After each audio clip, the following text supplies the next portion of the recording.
Shalom, selamat hari Sabat Bapak Ibu yang dikasihi oleh Tuhan. Jumpa lagi bersama saya Pendeta Muda Billy. Kita akan menggunakan waktu ini untuk belajar firman Tuhan. Sebelum kita memulai untuk mempelajari pekabaran firman Tuhan ini, marilah kita mengundang kuasa Roh Suci Tuhan melalui doa untuk menerangi hati dan pikiran kita agar kita boleh memahami pekabaran firman Tuhan yang akan kita dengarkan.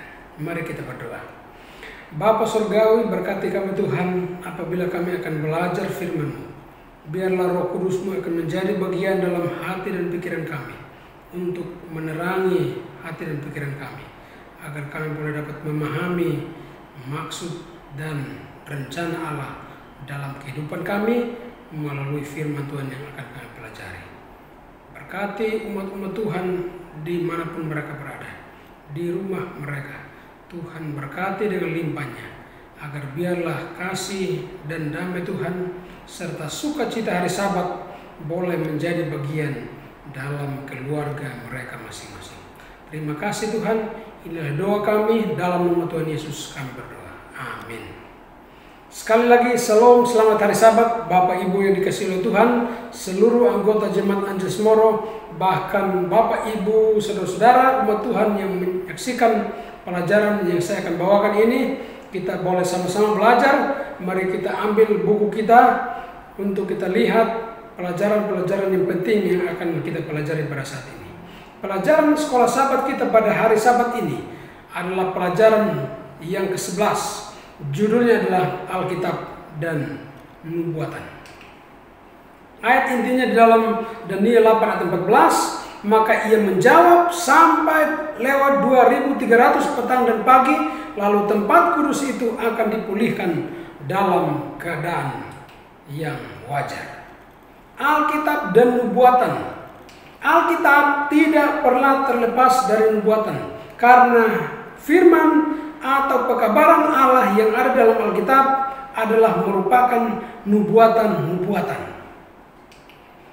Dan nubuatan-nubuatan di dalam Alkitab, kita kenal salah satu nubuat yang paling terpanjang di dalam Alkitab adalah nubuatan 2300 petang dan pagi, yaitu di dalam Daniel 8 ayat 14. Kita pelajari, kita mungkin tahu bahwa nubuatan 2300 petang dan pagi itu dimulai dari tahun 457 BC before Christ hingga tahun 1844. Dan nubuatan ini adalah nubuatan yang sangat panjang. Nubuatan 1260 dan 1290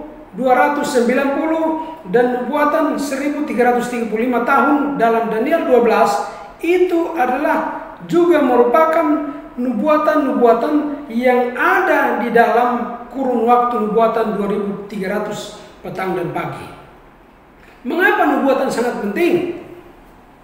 Dan memang sangat penting. Yang pertama adalah nubuatan adalah identitas dan misi gereja yang harus dikabarkan oleh gereja kepada dunia. Yang kedua, nubuatan ada penting karena nubuatan menegaskan keaslian atau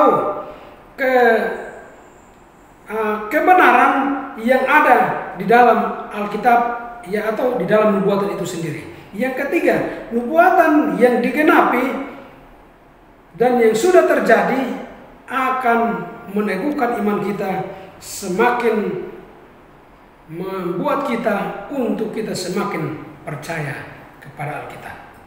Jadi isi Alkitab adalah nubuatan-nubuatan yang sudah terjadi, yang akan terjadi sekarang, bahkan akan terjadi di waktu yang akan datang. Panjang.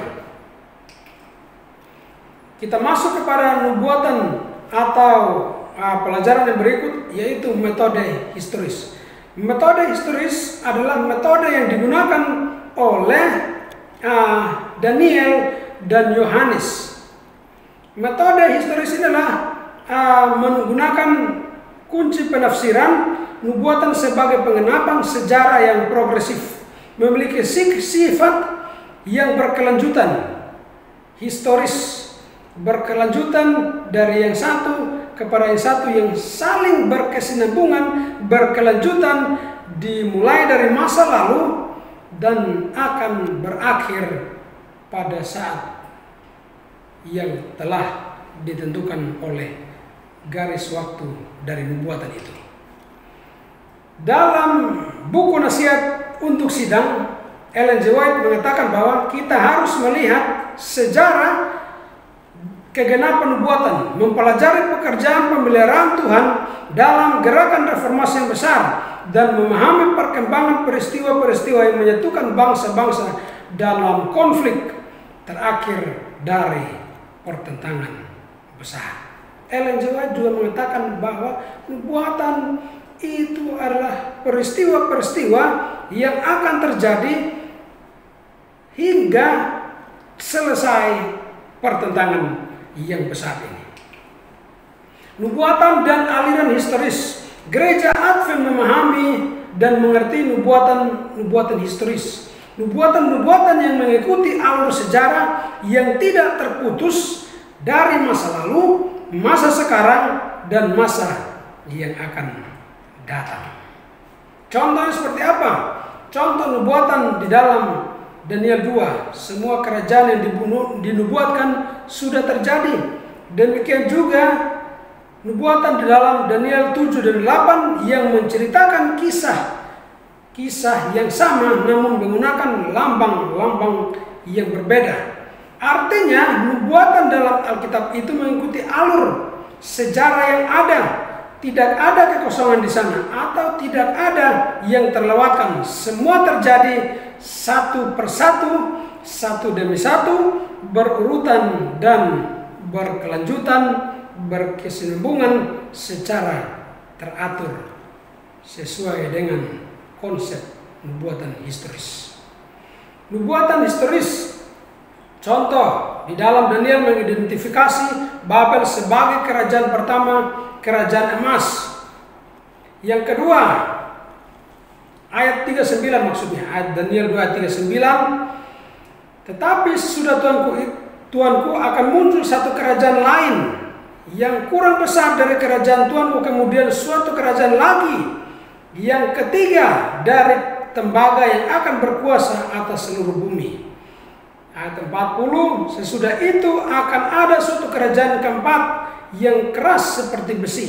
Jadi dalam kitab Daniel 2 ayat 38, 39 dan 40 inilah peristiwa-peristiwa yang terjadi, nubuatan yang sudah terjadi, yang dimana terjadi secara berurutan, berkelanjutan, dan ini terjadi sesuai dengan waktu yang ditentukan atau yang dinubuatkan oleh Nabi Daniel dalam kerajaan Babel dan kerajaan-kerajaan yang seterusnya.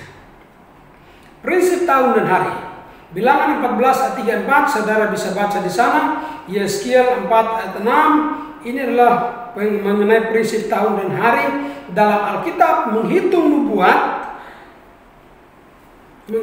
nubuatan waktu bukanlah harafiah, melainkan simbol, yaitu satu hari, pagi dan petang, melambangkan satu tahun. Beberapa alasan satu hari sama dengan satu tahun. Mari kita lihat beberapa alasan yang mendasar yang menyangkut nubuatan tahun hari atau prinsip tahun hari.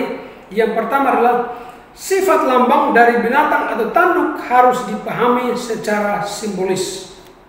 Tidak bisa dipahami secara harafiah. Yang kedua, periode yang sama, banyak peristiwa dan kerajaan yang digambarkan dalam nubuatan meliputi rentan waktu yang berabad-abad, yang tidak mungkin terjadi jika waktu nubuatan itu harafiah. Ketika prinsip satu hari sama dengan satu tahun, maka penggenapan nubuatan itu harus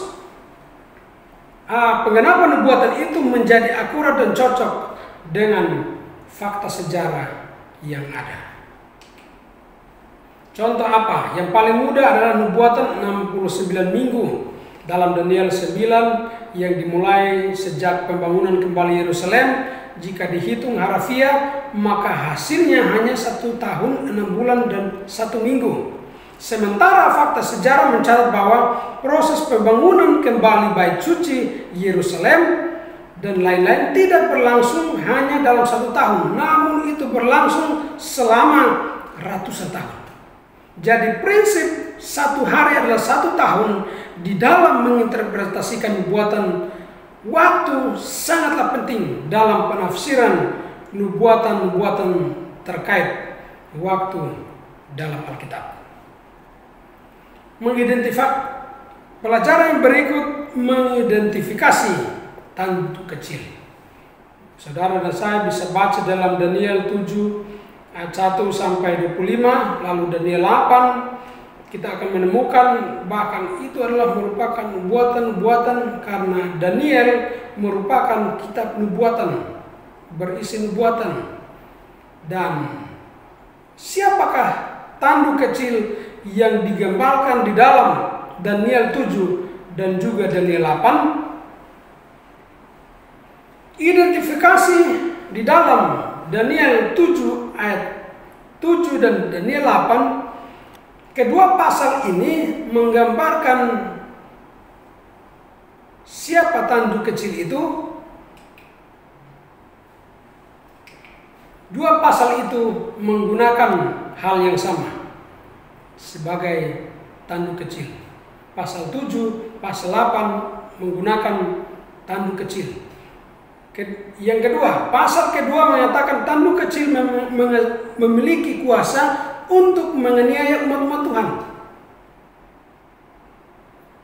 Yang ketiga, kedua pasal Daniel 7 dan 8 keduanya mencatat tanduk kecil meninggikan diri dan menghujat. Yang keempat, tanduk kecil menargetkan umat Allah. Jadi sasaran tanduk kecil itu adalah kepada umat-umat Allah. Serangannya adalah kepada umat-umat Allah. Yang kelima, kedua pasal Daniel 7 dan 8 mencatat tanduk kecil memiliki aspek-aspek kegiatan yang digambarkan dalam nubuatan waktu. Yang keenam, kedua pasal Daniel 7 dan 8 mencatat tanduk kecil akan tetap ada sampai akhir zaman. Dan yang ketujuh, kedua pasal itu mencatat, Daniel 7 dan 8 mencatat bahwa tanduk kecil akan dihancurkan secara supra-alami. Tanduk kecil dalam Daniel 7 muncul dari 10 tanduk yang ada pada binatang keempat. 3 tanduk patah dan muncullah tanduk kecil. Nah, 10 tanduk ini adalah sama dengan 10 jari-jari kaki di dalam Daniel 2 yang menggambarkan 10 kerajaan di Eropa Barat sebagai pecahan dari kerajaan Romawi yang digambarkan dari dengan paha dari besi. Daniel 2. Dan binatang keempat yang mengerikan dalam Daniel 7. Nah, menurut Daniel 7 dan Daniel 8, maka tanduk kecil ini memiliki beberapa aktivitas yang lain. Yang pertama, mengucapkan kata-kata yang menyombong, menentang yang maha tinggi. Menyombong berarti menentang. Yang kedua, meninggikan diri setinggi-tingginya seperti bala tentara Mikael. Yang ketiga, merampas peran Yesus, mengambil alih peran Yesus sebagai imam, menggantikan dengan para pemimpin gereja. Inilah aktivitasnya. Yang keempat, menganiaya orang-orang kudus. Jelas sekali di dalam Daniel 7 dan 8 jelas bahwa tanduk kecil itu menganiaya orang-orang kudus. Yang kelima, menjatuhkan beberapa bintang para pemimpin gereja. Yang keenam, mengubah hukum dan waktu, yaitu hari Minggu, hari Sabat diganti dengan tradisi hari Minggu. Ini adalah aktivitas-aktivitas dari tanduk kecil itu. Penghakiman pemeriksaan. Saudara boleh baca dalam Daniel 7 ayat 9 dan seterusnya. Lalu Daniel 8 ayat 14 dan seterusnya. Nubuatan 2300 petang dan pagi merupakan nubuatan yang sangat menarik untuk dipelajari, karena ini menyangkut akhir zaman dan kelanjutan kisah dari nubuatan-nubuatan yang lebih khususnya adalah nubuatan di dalam kitab Daniel 7 ayat 8. Persamaan Daniel 7 dan 8 adalah binatang singa melambangkan kerajaan Babel dalam Daniel 7. Yang kedua, binatang beruang dalam Daniel 7 adalah sama dengan binatang domba jantan dalam Daniel 8 yang melambangkan kerajaan Media Persia. Yang ketiga, sementara binatang kambing jantan dalam Daniel 8 adalah sama dengan macan tutul dan dalam Daniel 7 yang melambangkan kerajaan Yunani. Yang keempat, binatang yang mengerikan dalam Daniel 7 dengan 10 tanduk adalah sama dengan tanduk kecil yang keluar dari binatang kambing jantan yang melambangkan kerajaan Romawi. Tanduk kecil ini bergerak secara horizontal. Kemudian tanduk kecil yang mengalahkan 3 tanduk di binatang keempat dalam Daniel 7 adalah sama dengan tanduk kecil yang muncul di binatang domba jantan dalam Daniel 8 yang melambangkan kekristenan Romawi, yang pergerakan tanduknya justru terjadi secara vertikal. Kejatuhan kekristenan pada tahun 1798 adalah kegenapan dari Daniel 7 ayat 25 yang menjelaskan kekuatan tanduk kecil itu selama 3,5 masa atau 1260 tahun, dari tahun 538 sampai tahun 1798. Lalu setelah kejatuhan kekuasaan kekristenan Romawi, maka penghakiman dimulai di sorga dengan majelis pengadilan duduk, Daniel 7 ayat 10, dan seorang seperti anak manusia datang pada yang lanjut usia.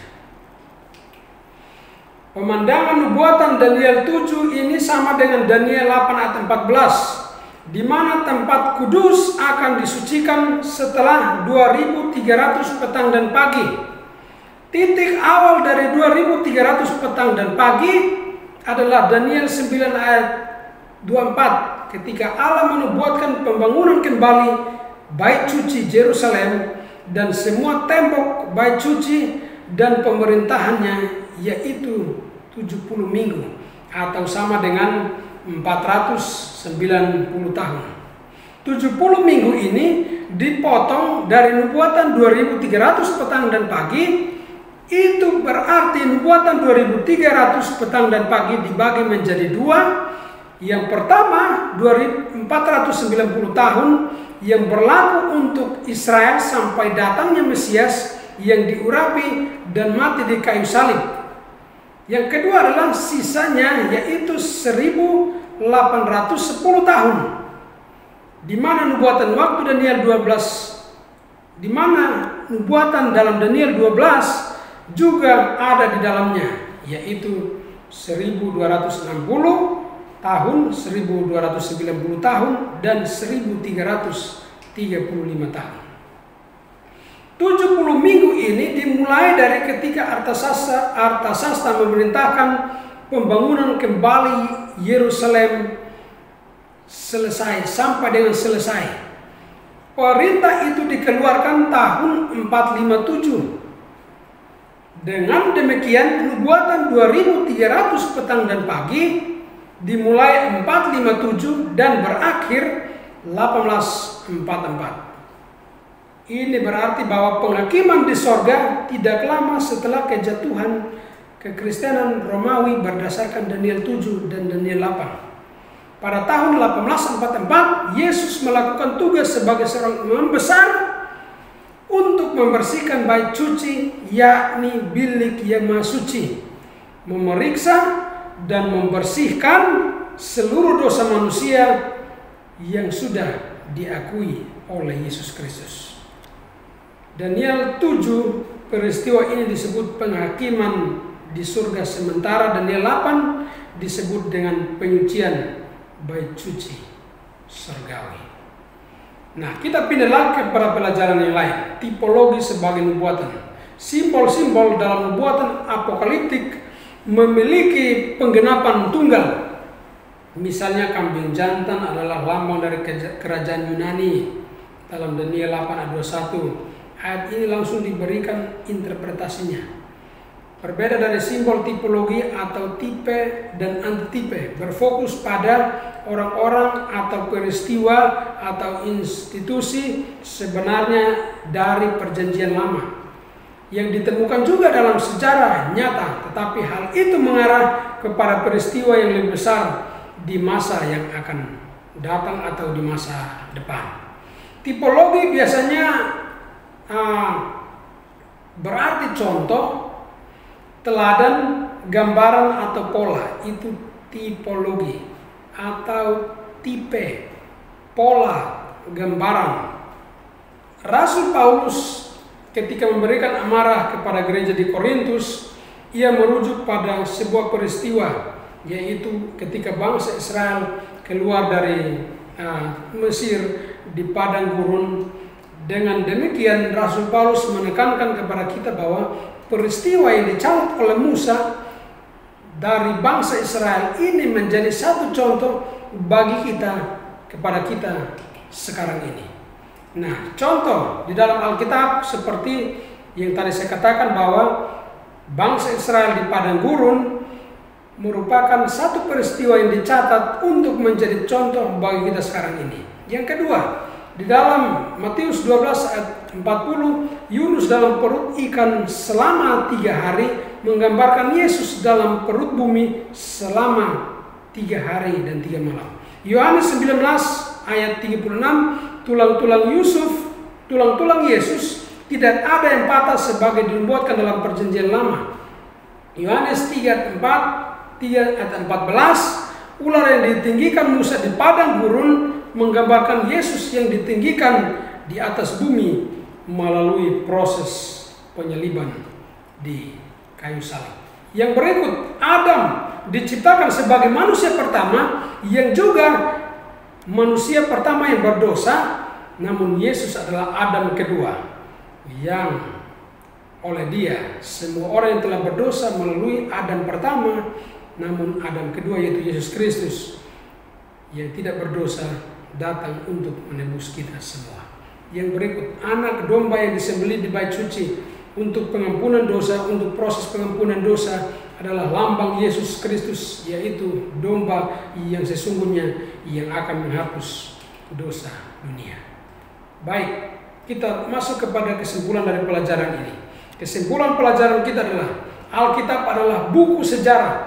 Alkitab adalah buku kebenaran. Alkitab adalah buku nubuatan yang merupakan perkataan Allah yang diberikan kepada manusia.